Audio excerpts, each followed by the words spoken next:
The Sunday school lessons for March the 16th, 2025 are the ordination of priests and preparation for service. Exodus chapter 29, verses 1 through 9, and verses 35 through 37. Welcome, viewers and subscribers, to my channel, Read With Me. I am Audrey. If you are new here, please know that this is an audio reading of the lesson with intermittent commentary. Verse 1. This is what you are to do to consecrate them, so they may serve me as priests. Take a young bull and 2 rams without defect. Verse 1. The word you refers to Moses, as traced back to Exodus 25 and 1. Thus, the instructions that follow are for him to carry out as God's designated representative to the people. The word translated consecrate also appears in Exodus 28 and 41 and 29, verses 36 through 37.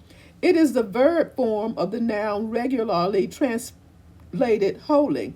The idea of holiness is pervasive in the law of Moses and the history of Israel.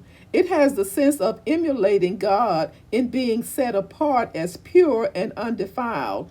It is the opposite of that which is unclean or profane, Leviticus 10 and 10.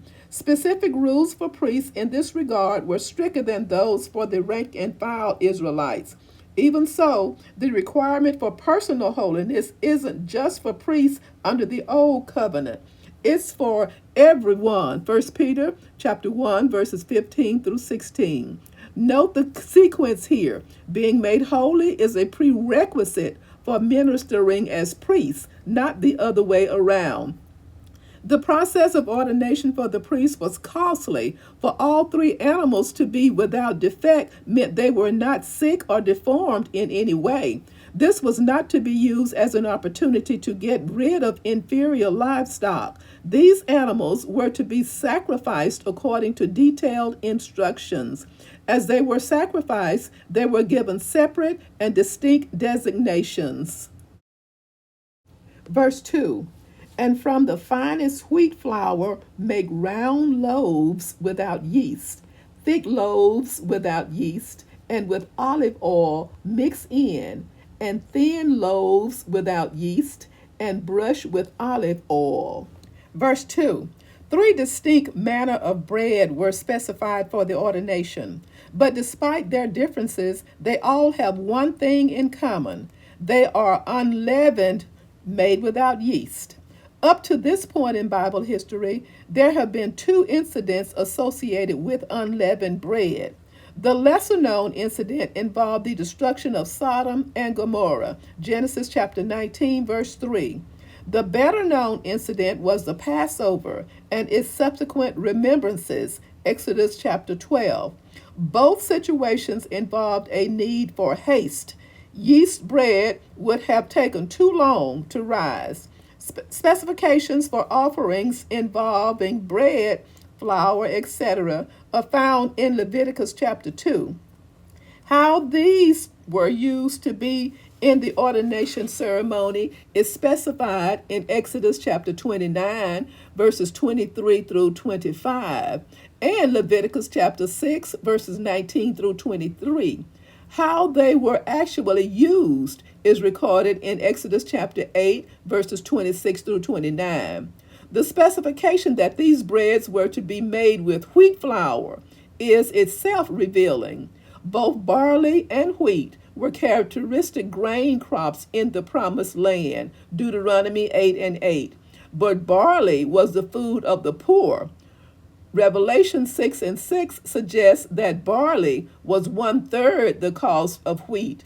Thus, we see a certain parallel with the requirement to bring an unblemished animal. The bread to be offered had to be made with the best flour. Verses 3 through 4.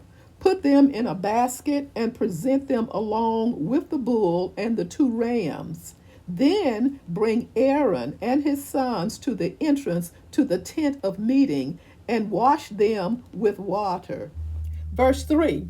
The exacting nature of the instructions reveals how important and how serious this ceremony should be in the eyes of the Israelites. This is not some impromptu ritual. We can easily imagine the animals were cleaned and groomed, and the bread was made by the finest cooks. The basket itself would be of the best craftsmanship, fit for this solemn occasion. We may view the results in terms of a visual aid. This occasion was not to be a by invitation only plus one event. All Israelites were to witness the ordinations, Leviticus chapter 8, verses 1 through 4. Even so, we are left to wonder how this was accomplished in a practical sense, since the Israelites at the time numbered about 600,000 men, not counting women and children. Exodus 12 and 37 and Numbers 1, verse 46. Verse 4. Exodus 40 and 12 is worded almost identically to the verse before us. The positioning of that verse reinforces the chronological element here. The ordination took place after the tent of meeting, the tabernacle, had been set up. The tabernacle proper was a portable tent like structure.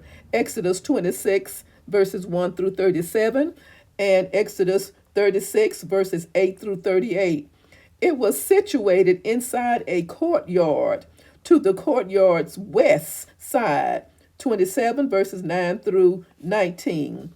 Once the tabernacle was operational, its most holy place was to be entered by the high priest only, and only on the Day of Atonement. But with the tabernacle's completion, there was no priesthood in general or a high priest in particular to use it. Thus, the need for ordaining Aaron and his sons. The entrance to the tent of meeting faced east, where Moses was to bring the ordinands.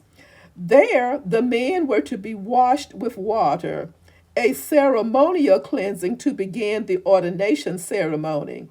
Washing with water is a ceremonial sense is also noted in Exodus chapter 30 verses 17 through 22 and Leviticus chapter 14 verses 8 through 9, 15 and verses 4 through 27 and so on. Moses followed God's instructions exactly, Leviticus 8 and 6. The sons of Aaron were 4 in number. Their names were Nadab, Abihu, Eleazar, and Ithamar, Numbers 26 and 60. The first two lost their lives when they offered unauthorized fire before the Lord, Leviticus 10, verses 1 through 2. That happened after the ordination ceremony, so all 4 were present to become priests, Exodus 28 and 1 and Numbers 3, verses 2 through 4. Verses 5 through 6. Take the garments and dress Aaron with the tunic, the robe of the the ephod itself, and the breastplate. Fasten the ephod on him by its skillfully woven waistband. Put the turban on his head and attach the sacred emblem to the turban. Verse 5. Priestly garments are first mentioned comprehensively in Exodus 28, verses 1 through 5, with chapter 28, verses 31 through 43, adding detail. A fleeting reference occurs in 25 and 7. There were several parts to this unique uniform. The first is here called a tunic, but it has a longer designation of woven tunics in Exodus 28 and 4. This close-fitting shirt-like garment was made of fine linen. It is not to be confused with the linen undergarment. The robe of the ephod is an outer garment. Particulars regarding its features and functions are found in Exodus 28, verses 31 through 35, and chapter 39, verse 22. Creation of the ephod itself is addressed in 28 verses 6 through 14 and 39 verses 2 through 7. It may have been something like an apron. What is called the breastplate here is further designated the breastplate of decision in Exodus 28:29.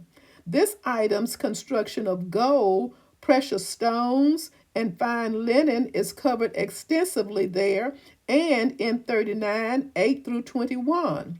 Not mentioned in the lesson text for today are the Urim and the Thummim that fit into the breastplate, 28 and 30.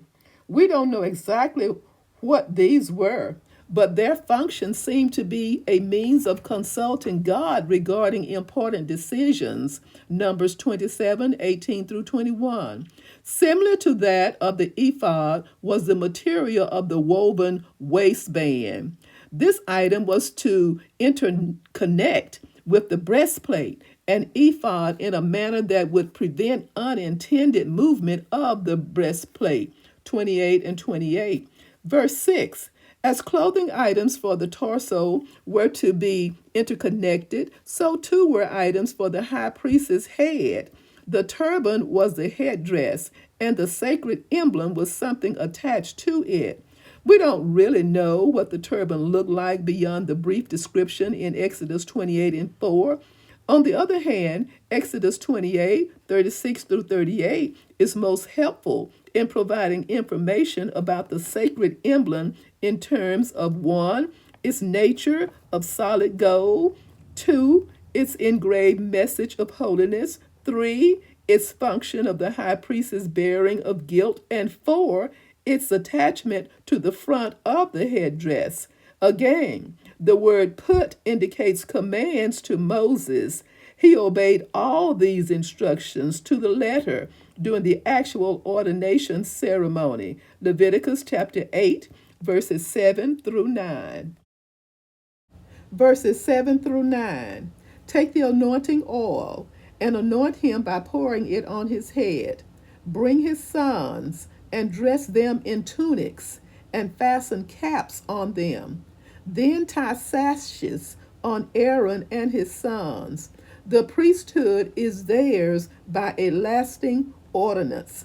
Then you shall ordain Aaron and his sons. Verse 7. The text now shifts focus from the high priest's vestments to his anointing. The anointing oil was a mixture of olive oil and 4 fine spices, Exodus 30, verses 22 through 25. This use of this formulation was highly restricted, what one might call divinely proprietary. Chapter 30, verses 26 through 33. Verses 8 through 9. Regarding the names and number of Aaron's sons, they were the nephews of Moses, who was still receiving instructions regarding their ordination to be priests. After they had been ceremonially washed, Exodus 29 and 4, they would be ready to receive the garments prepared for them. Comparing the sons' tunics, caps, and sashes with the clothing of their father is insightful. The results of such a comparison classifies the garments in terms of 1, those common to both father and sons, 2, those unique to the father, and 3, those unique to the sons. In Exodus 29, verses 5 through 6, considered above, we saw that Aaron was to be given 7 articles of attire to constitute his vestments. An 8th item was a sash, noted in 28, verse 4 and verse 39. We are not counting a 9th item of underwear in 28:42. Of these 8 items, only 2, tunics and sashes, were common to both father and sons. The waistband of 29 and 5 is different from the sashes of 29 and 8. Clothing attributed to the sons only is the headgear known as caps, chapter 28, verse 40 and 39 and 28. It's easy to focus so much on these details that we lose sight of the bigger picture. That bigger picture is found in God's stated intent for these vestments to evoke a sense of dignity and honor regarding the priesthood. Exodus 28, verse 2 and verse 40. The words in the original language translated lasting ordinance occur about 24 times in the Old Testament.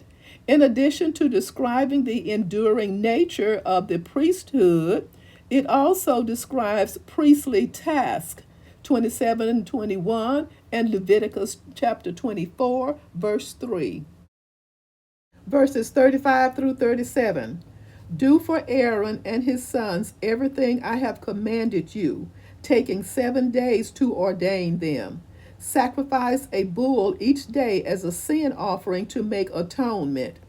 Purify the altar by making atonement for it, and anoint it to consecrate it.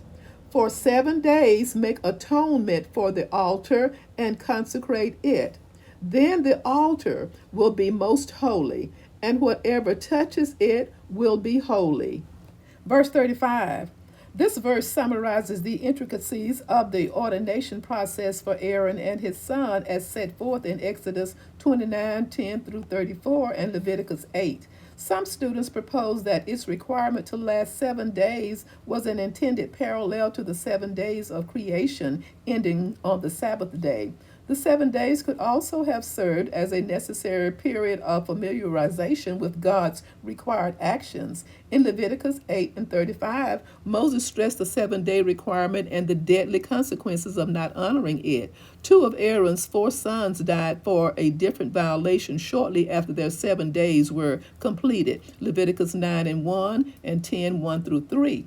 36. The tabernacle was equipped with 2 altars, one of about 56 square feet in area for animal sacrifices, and another smaller altar of less than 3 square feet in area for burning incense. The altar in view here is the sacrificial altar. This altar was the place where the priests did most of their work, Hebrews 10 and 11.